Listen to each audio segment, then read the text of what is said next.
server. And he was like I said, we were talking about that last night. So, Paul, I know you got 100 questions, buddy. So start posing them one at a time, and I'll do my best to answer them. Please understand that all the learning I did on DMR and stuff happened in the course of 2.5 months, and then I had to turn everything back off because my wife got sick. So,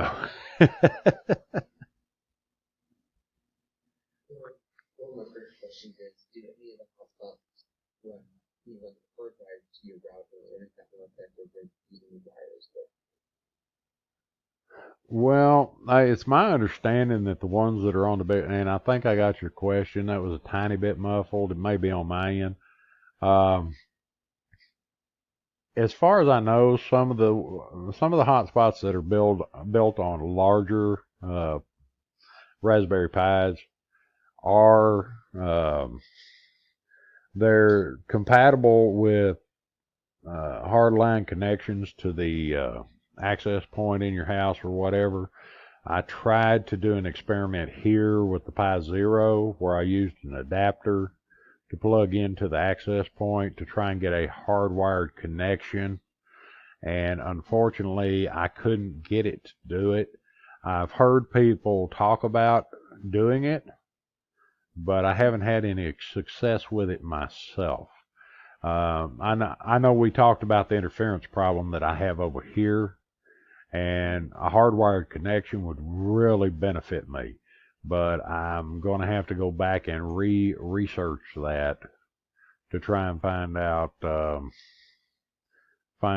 if it. Well, they keep saying it's possible. I need to find out how it's possible.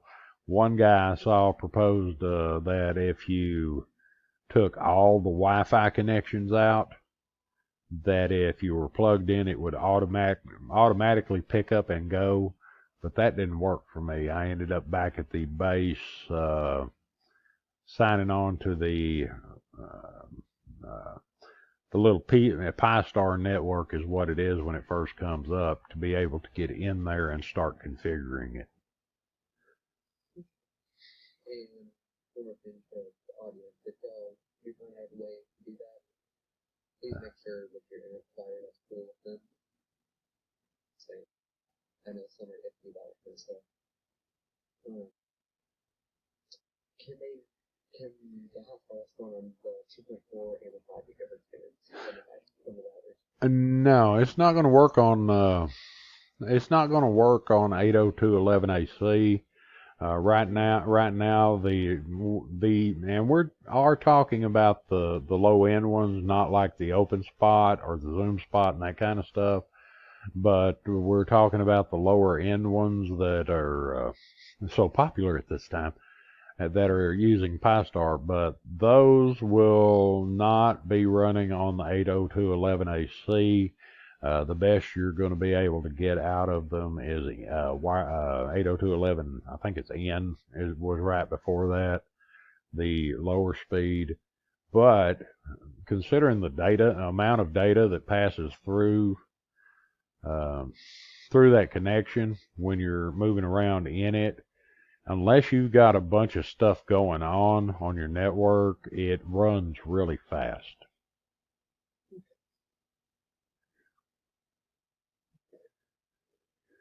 And what's about the normal price for the beginner basic hotspot? Okay, try that again. I may end up having to go back to the headset. I don't know if it's because I've been out all day doing stuff and everything else, and I'm tired or what's going on. But I'm having a little trouble pulling you out. Can you ask me again, like slow? The normal price for a basic beginner hotspot.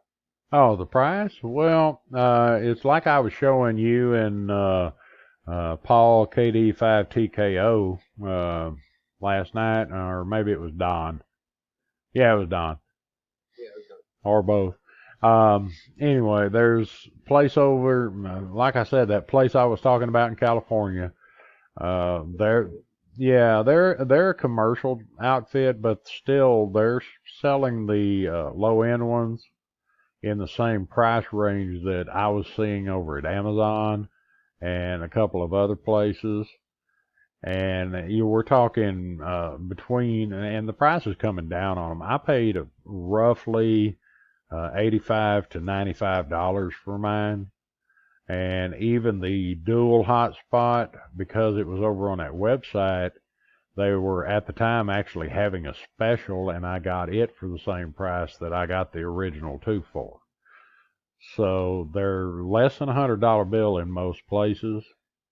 You really have to be careful where you buy them though, because like I said, the Chinese ones, number one, you're going to get a crappy card. You may actually get a card that has somebody else's information and stuff on it. I've seen videos where people have fired up a hotspot and it has somebody else's number and call sign and all that stuff in there, and they had to take the card out and go ahead. They were going to get another card anyway, but they had to take the card out, burn an image on a new card, and stick it in there before they could get started. Where the SD card prices are concerned, I was able to buy three good quality SD cards that were 16 megs, I think, and off of Amazon for less than $20. So, yeah. And I mean, that was without having anything special going on over at Amazon. I'm real good about making sure I spend $25 so I don't have to pay shipping. But I purchased those and something else and got it up just high enough that I didn't even actually pay shipping on it. I'm sure you can probably find some like local store guys. Well, I mean, Best Buy and places like that. We got a place here called Micro Center that has a lot of stuff like that. We have a Fry's Electronics also that has a lot of stuff like that. But I try and do Amazon simply because you can really, if you take your time to look through it, you can find some good deals on stuff that people don't buy regularly and that kind of stuff. And now that, more than anything else, now that media players have kind of gotten phased out because of the cell phones, there's not a lot of call for those little micro SD cards anymore. It just, unless of course you're putting them in your camera. The main thing. Yeah. More expansion or something and stuff like that. Yeah. And for those of y'all watching the video, I'm gonna go like this so y'all can like see some stuff. Yeah. Okay. Let's see who this guy is. You know, I was telling y'all earlier about click on a call sign and see I haven't well, the database in the hotspot kind of updates itself pretty quickly. It's like these are numbers are actually people's DMR numbers, but they probably haven't made it into the database that gets updated in the Pi-Star at night. But let's see who we got here. That guy, no idea. That guy, oh man. If y'all run across this guy, don't talk to him. But if you click on the call sign, it will take you over to QRZ where you can get your information. The guys that have been around a while, crap. The guys that have been around a while, y'all know, you can go over to QRZ and they've got logbook facilities over there. Excuse me.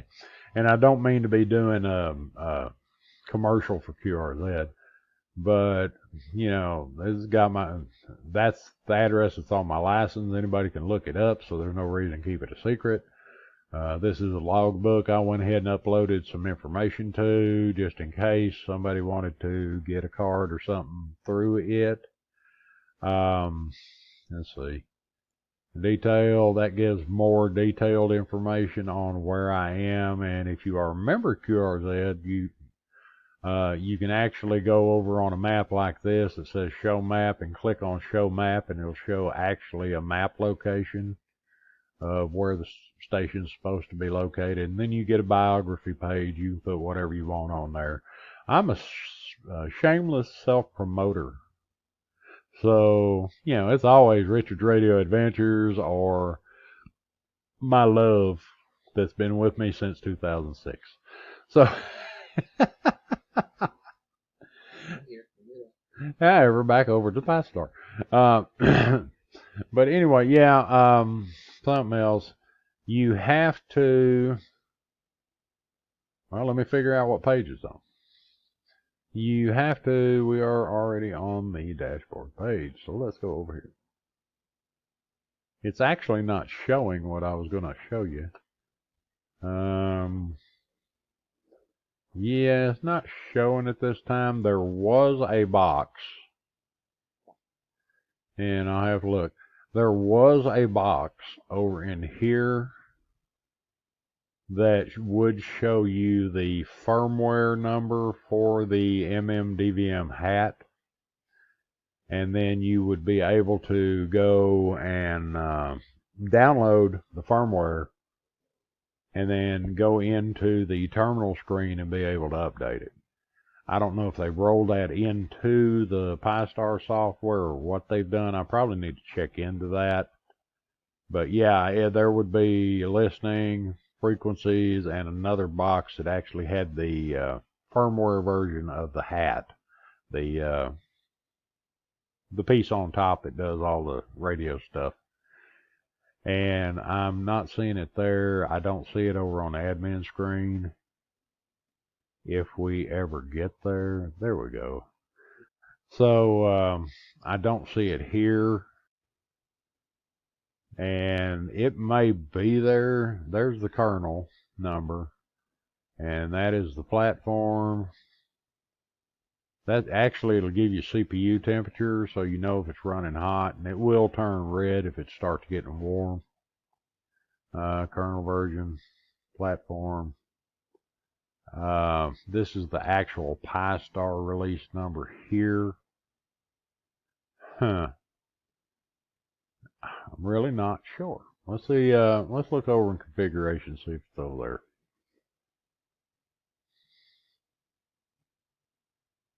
And the next time we do this, I'm going to put the one up that's got the ugly orange screen on it so you can see it. I think I haven't changed the colors on that dual one yet, so if we put it on here and look around,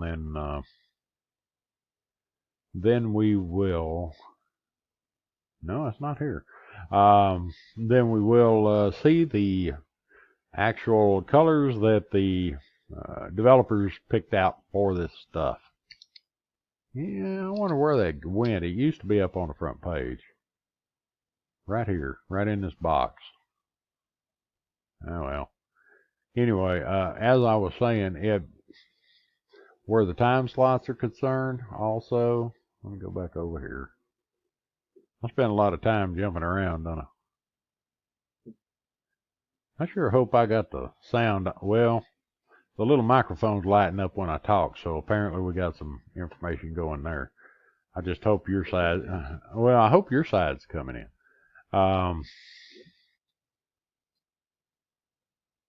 We'll figure it out. If not, that's fine. I think I'm being verbose enough that they'll be able to catch up on what's going on anyway. Yeah, what to come over here for? No, it's not here. And it was, like I said, it was in this radio info box. But I do not see it now. Oh, time slots. In the case of the single Pi-Star, you don't have to worry about time slots because the only time slot it's going to hear is time slot 2. And I've heard that if you accidentally put your frequency, your channels, set up your channels on time slot 1, that it will hear those also, but it will think that it is time slot 2. That's what I've heard.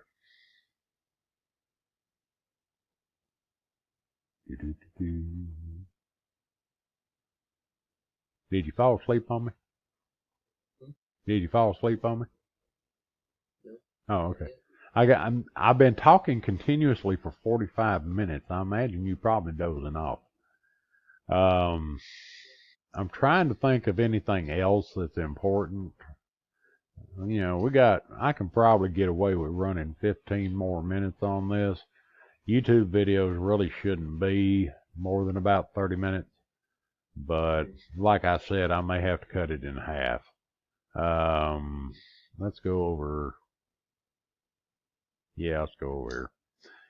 So, as I was saying earlier, there is an SSH terminal in this thing, so you can come in the back way. I think I mentioned that it was Debian based Linux, but also Ubuntu and Linux Mint and some of the others you may have heard of are Debian based.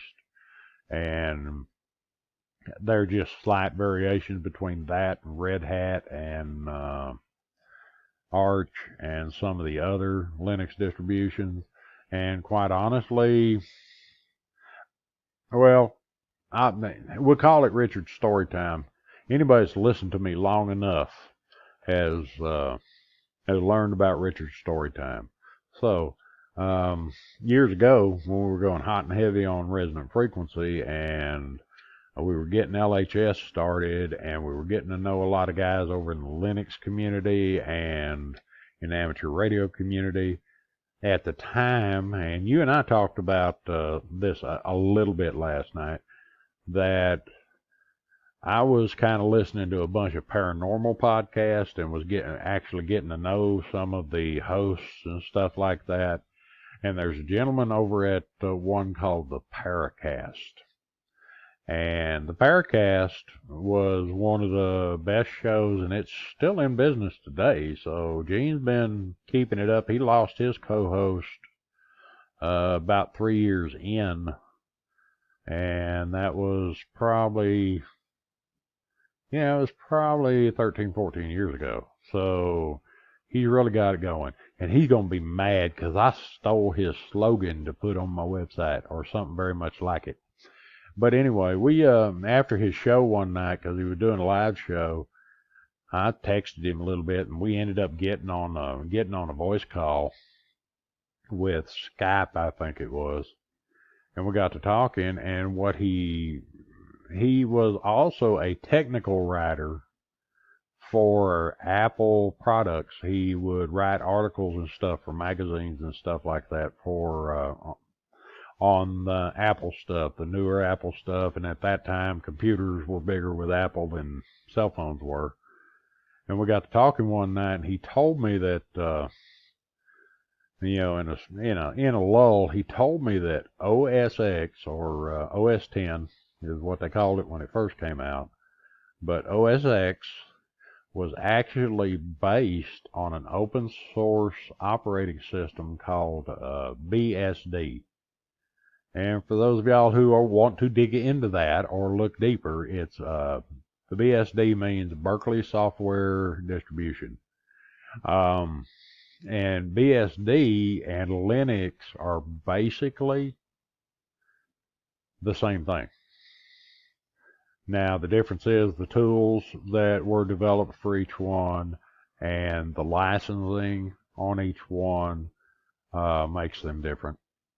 And because of the licensing, Apple was able to take this BSD distribution, take the free software and free tools that went with it, modify it a little bit, and then lock it down as their property, and then start to make money on it. Linux, on the other hand, is not that way. It's free and open source software for the most part. And they kind of, if any of them guys make their money, they make it through contributions and doing the selling extra stuff thing, like, I don't know, apps on your phone. But, and it was actually possible, he told me, to run a lot of the Linux-based software on a Mac.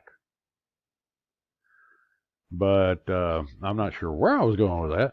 But the whole point is that this here It's running Linux, but you would probably have a hard time. Well, I take that back. I've got a laptop with Linux Mint over on the other side of the room that I was getting in here and doing configuration and stuff like that, mainly because it's got a web interface, but I didn't have any problems with it. Now, what did you ask a question, or did I just go off into Richard's story time? Well, you know, I'm full of myself. Yeah, us old guys, we're kind of like that. So, are there any other questions right now that you have on this particular, the hotspot thing? Okay. Well, I know you'll have 1,000 once you have a chance to sit down, let it decompress, and that kind of stuff. And this one here, I don't even remember what that one is. PyStar Remote. Oh, I know what that is. Here's a little goodie in that software that once you get used to and you don't aren't worried you're going to destroy something, is that you can set this up where you can actually reboot or shut down the hotspot using your radio. And there's a way to program a channel in there, and like shutdown here would not work right now.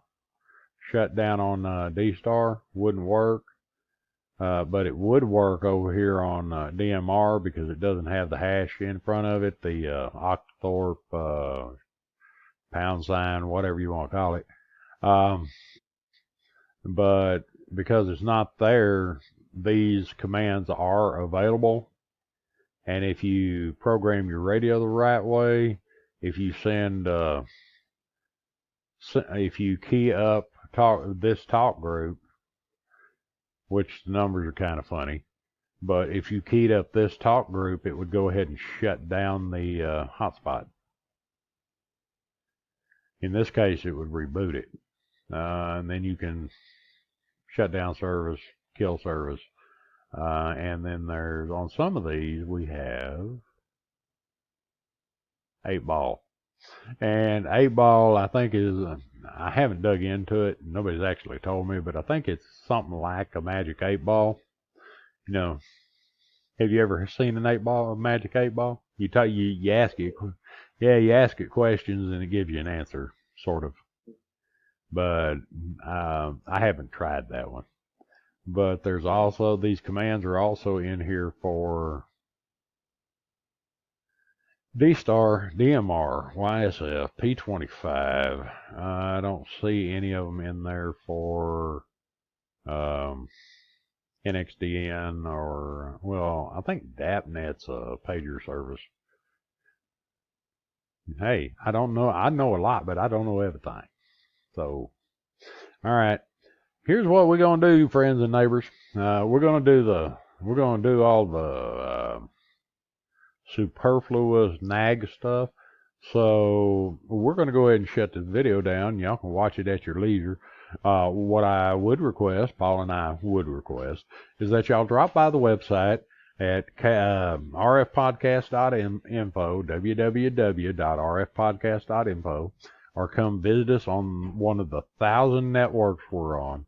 We're on Facebook, Twitter, Mastodon, MeWe, Reddit. I'm getting there.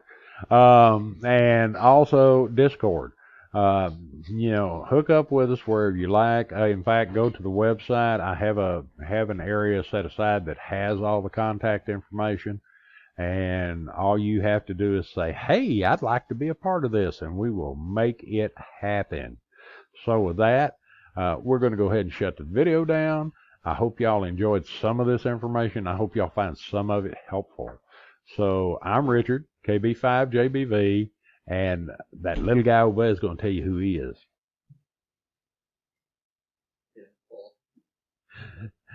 Paul in North Carolina, waiting on. He's a Hamlet. He's waiting on his a call sign. So with that, we'll talk to all y'all later. Go out and spread the good news of amateur radio everywhere you go. And remember, Elmer, Elmer, Elmer. See y'all later.